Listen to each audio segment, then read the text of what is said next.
10 things Jamaican parents tell their children to scare them. Part 1. 1. If you wash your face with rice water, you'll see duppies.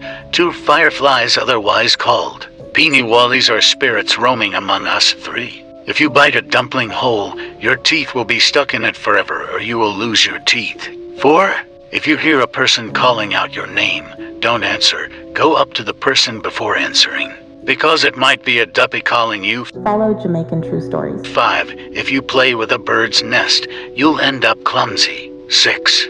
Stop, suck your tongue, or fly will poop on it, and you cannot put it back in. 7. If you swallow gum, it will tie up your tripe. 8. If you swallow a seed, a tree will grow in your belly. 9.